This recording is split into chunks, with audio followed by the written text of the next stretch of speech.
Hi, this is Brian. You're about ready to listen to or watch an introduction to an Optimal Living 101 masterclass. This is an intro to a full class that's 60, 75, 90 minutes long that our optimized premium members get access to. And you can as well. If you join our program, you'll get instant access to this class, dozens of other Optimal Living 101 masterclasses, hundreds of philosopher's notes, and hundreds of optimized plus ones. We'd love to have you join us. Cruise on over to optimize.me to learn more.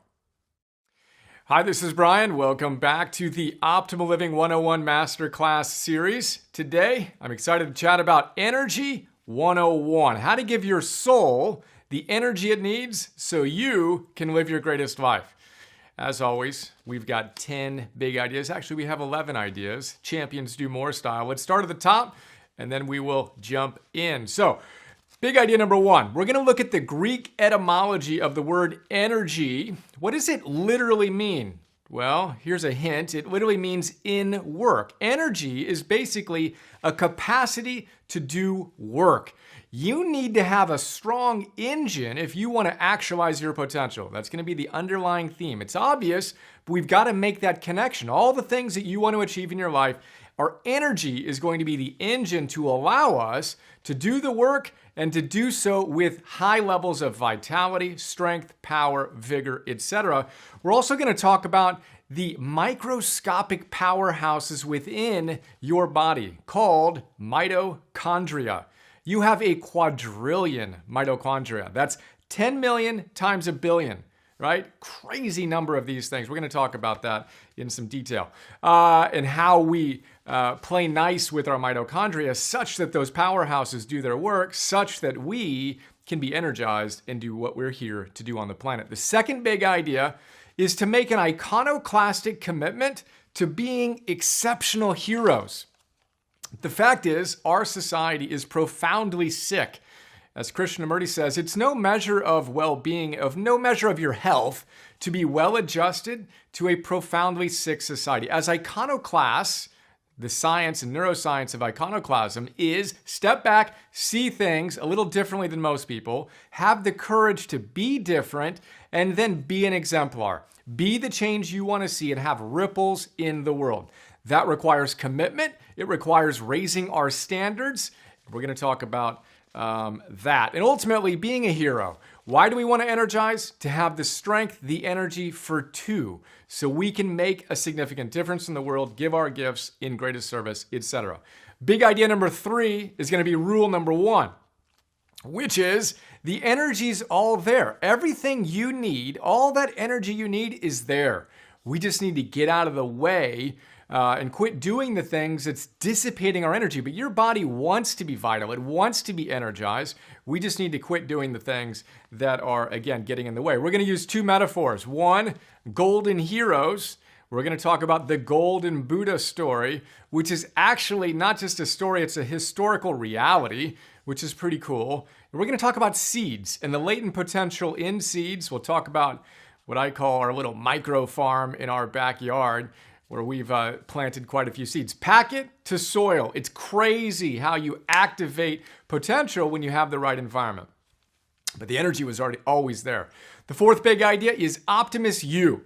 We need to create a life that it excites us, that inspires us, that makes us want to get out of bed in the morning. If you're bored with your life, why are you going to want to jump out of bed with a ton of energy? You're not.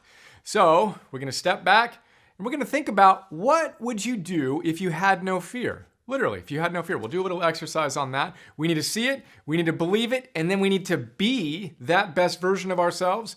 We're going to take that energy, and then we're going to look at every single choice we're making throughout the day as either a +1 energizer or a -1 enervator.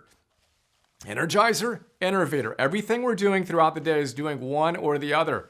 Again, you aggregate and compound those one way or the other, you get a significant difference at the end of the day, week, month, year, etc. Enervate, we'll talk about the etymology of that word as well, which is kind of cool. Then, after we've kind of established the mindset, and let's be honest, the reality is you already know what you need to do. We need to get you fired up. Get to that 212 degrees such that you're actually doing what we need to do. But our fifth big idea We'll get into some practical details with eating. Number 5 is eat. We'll look at an 80-20, 1-2-3. The top 3 things that we want to pay attention to that might be getting in the way. Remember, rule number 1 of nutrition and life is stop doing the things that are holding you back, that are chipping away at your vitality. We'll talk about the 3 big things. We'll also talk about how you can fuel your body for optimal energy. Fascinating conversation, sugar vis-a-vis fat, after we talk about the 80-20 stuff. 80-20 will be non-debatable. Look, everyone's going to agree on this. The fat for fuel, etc., a little more debatable, but exciting stuff, exciting data that's coming out. I'll share some personal stories as well. 6th big idea is move. You need to eat, then you need to move well. All right, we'll talk about some big ideas from Movement 101 that are the most important in this context, right? We don't want to be active and sedentary. We want to remember that you draw a circle of movement, within there is exercise. Both are super important. Exercise is like taking a little bit of Ritalin and a little bit of Prozac. But you can't just do that, then sit the rest of the day. We'll talk about why and how to get yourself moving. Then we'll talk about the training equation and the fact that you might be undertraining or you might be overtraining. We'll talk about anabolic versus catabolic. Those have some fun etymological roots as well. Our 7th big idea is sleep plus Zambonis. Sleep plus Zambonis. Remember that Dan Pink said, taking a nap is like taking a Zamboni across a sheet of ice, in between periods when you're playing hockey. Sleep is unbelievably important for our energy. We'll talk about how much sleep some of the most elite athletes who are paid for their performance strive to get on a daily basis. The numbers are going to shock you. They certainly shocked me. 8th big idea, as I take a deep breath, we need to breathe. We need to meditate. We need to be able to flip the switch between being on and being deeply relaxed and off, right? We want to have this up energy and we also want to be able to go down. We'll talk about it in the next big idea as well, which is number 9, oscillate. Literally, you want to go on, then you want to go off. On, off. You want to have the amplitude really strong between your on and your off. Be truly on, single-mindedly focused, and then be truly off. Otherwise, you kind of flatline. You're never really all the way on because you're distracting yourself, and you never fully go off because you're always looking at your texts and your email inputs, etc. That leads to burnout.